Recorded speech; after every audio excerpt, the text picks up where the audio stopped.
Hello, welcome to Revenant Reads. I'm Vin, and this is another edition of Fresh Red Kills.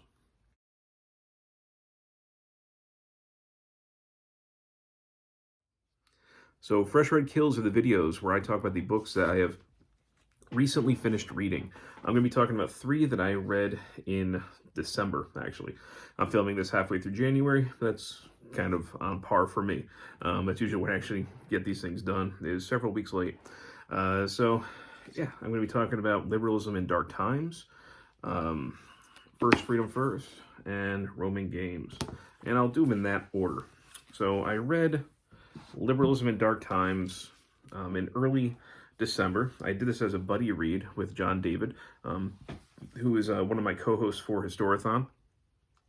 Historathon is a event that I created. It is a year-long reading event where we read, discuss, and celebrate nonfiction history. We divide the year up into quarters, each one 3 months long, and each quarter looks at a different time period. So the first quarter that we're in right now looks at Prehistory to 500. The fourth quarter, which was at the end of the year last year, is the last 3 months of the year, and that looks at the years 1820 to the present. So we read this as far as a look into 20th century history. And it was one that I was excited to get to, especially given our current political situation here in the United States. Liberalism in Dark Times fit the bill for me. It definitely, that's a title that spoke to me. And this is from Princeton University Press. John and I both had this. I know he's a huge fan of Princeton University Press, and we decided that this is probably a good time to read something like this. So the subtitle is The Liberal Ethos in the 20th Century by Joshua Cherniss. So this is kind of an interesting book, and I have to say I did have kind of mixed feelings about it. I think, I don't want to speak for John, but he might have enjoyed it ultimately a little bit more than I did. I didn't dislike the book, but I just kind of wish I got more out of it. But essentially, I think I'm entirely behind the sort of mission of this book. One of the things that the author is looking at is how does liberalism survive illiberalism or anti-liberalism? When liberalism is known for, tolerance and sometimes nonviolence, how do you go against people who have committed themselves to violence and intolerance? You can kind of go through something like liberalism, like a hot blade through butter. So therefore, how do you end up salvaging it? And he's looking at people struggling with this idea of, how do you basically go against this sort of violent illiberalism without becoming so violent yourself? How do you not become the thing that you hate? And I think that is certainly a question that is worth asking, and is worth investigating. And the way that he has gone about looking at this, he's looking at something that he calls tempered liberalism. So it's sort of that in-between stage, right? It's not a liberalism that is just going to roll over and allow things to steamroll over it. And it is also not going to become so violent that it stops being liberalism. And he is looking at this through kind of an exegesis, a look at several mid-20th century intellectuals, several thinkers, all of them basically writing in the Cold War era.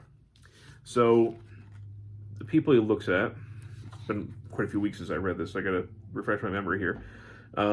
He first looks at Weber and Lukács, 2 earlier thinkers who are both liberals, but they represent a very strong parting of ways, where Weber tries to kind of hold on to a certain kind of morality. Lukács embraces violence for liberal ends.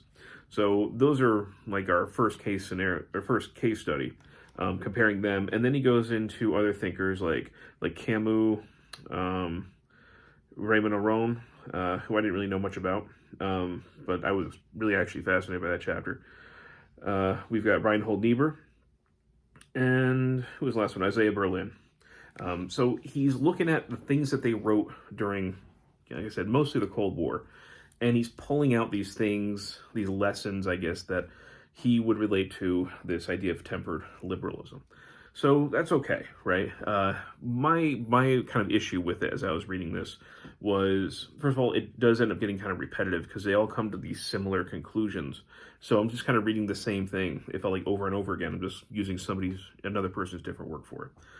The other thing that was kind of getting to me as I was reading it, I found the kind of presentation writing kind of dry, and also I wish that there was more context to these people and to the historical background or what was going on historically, because we get a lot of political theory, but for me at least, I also want to see some political action, because I might be able to read something that, Aron wrote and he's analyzing it here, but I don't necessarily have a sense of how far was that idea disseminated amongst others, amongst liberals, or how many of these ideas were actually implemented, and if they were implemented, were they actually successful? I don't really have an idea about that sort of thing coming out of this.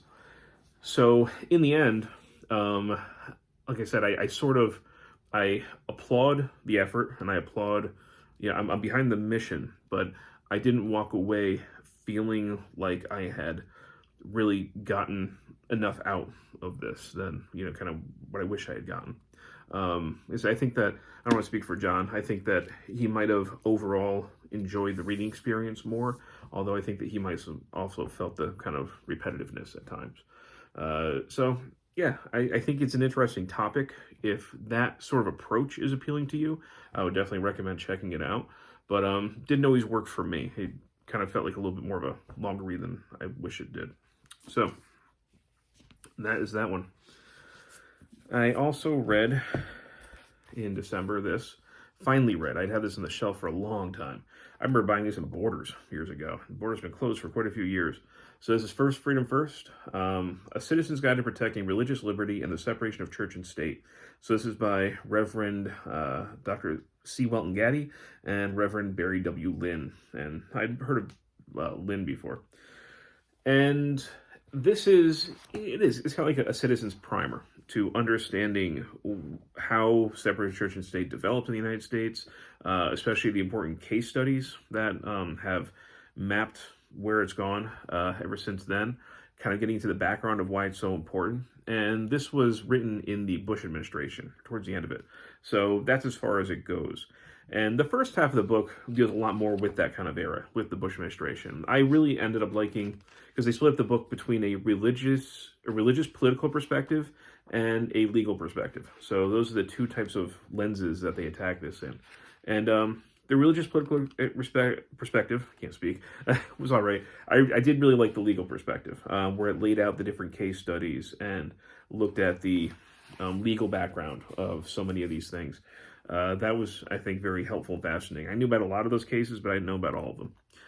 And yeah, so this is, once again, I'm thinking about the current political situation in the United States. So everybody sort of has, well, not everybody, but a lot of people have certain sort of activist causes, maybe certain things that they feel passionate about. And this is definitely one of them for me. And this title's been staring at me for a very long time, and I'm glad I finally got around to reading it. I would love there to be an updated version of something like this. We've obviously had a lot happen since the early 2000s, so we definitely need something newer. And I'm sure there's stuff out there, I just haven't read it yet, but I finally got around to this one. And lastly, I'm starting to gear up for Historathon. One of the things I want to do for Historathon, which I don't know if I even mentioned it yet, is... well, Historathon, it's this year-long event where we read nonfiction history, but we also have things that are called side quests, where you can experience history in other ways. So that can be music, maybe you go to a museum, maybe you watch a movie, and we have a Discord server where we can talk about and share the different things that we do. And one of my side quests this year is going to be reading historical fiction that fit into the time periods, the 4 quarters in which Historathon is organized. So for the first quarter, which looks at Prehistory-500, my nonfiction reading is going to focus quite a bit on Rome. And I found this at we have 2 secondhand stores in town that sell books, and I found this at, not the Goodwill, but the other one. And I was excited about this. So this is Bruce McBain's Roman Games, a Plinius Secundus mystery. This is the first one in a series. And I've read some historical fiction. I wouldn't consider myself well read in that at all. I've read almost no mystery, so this is kind of really one of my first proper murder mysteries, I think.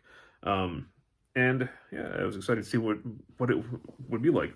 So this takes place in year 96 CE or AD, and during the reign of the Emperor Domitian, and we have a newly minted senator, Plinius here. He is, I think, if I remember correctly, I think he's the nephew of Pliny the Elder, who was killed at the eruption of Mount Vesuvius. And he's a kind of upright, moral individual.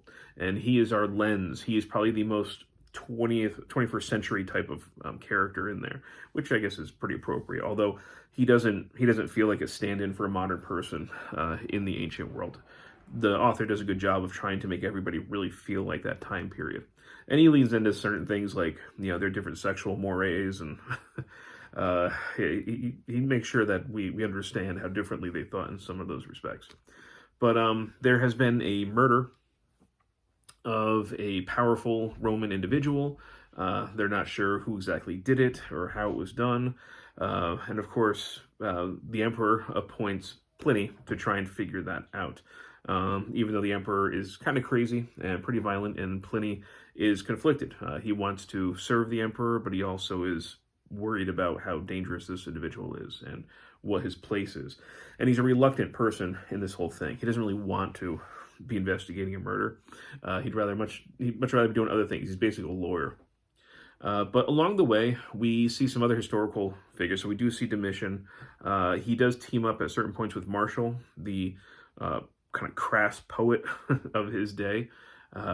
Martial is sort of his window into the kind of underbelly of Rome.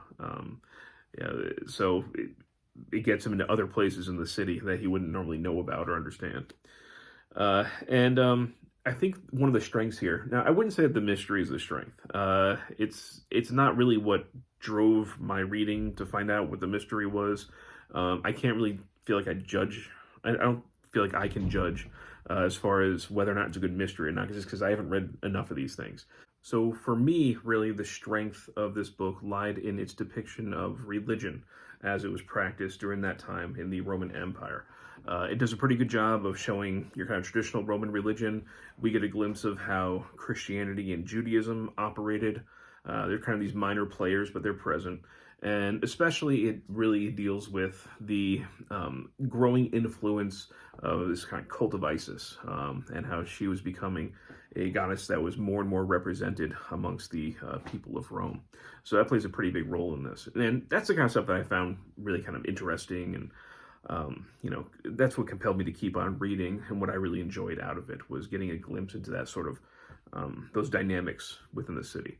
So yeah, I mean, I enjoyed this. I don't know if I'm going to run out and get the other ones at all in this series, but if I see another one secondhand, I'll definitely pick it up. So yeah, that is Bruce McBain's Roman Games. So the 3 books that I read in it's not the only books I read in December, but 3 of the books I read in December. They were Liberalism in Dark Times, First Freedom First, and Roman Games. And if you've read any of these, love to hear your thoughts. And as always, thank you, BookTube.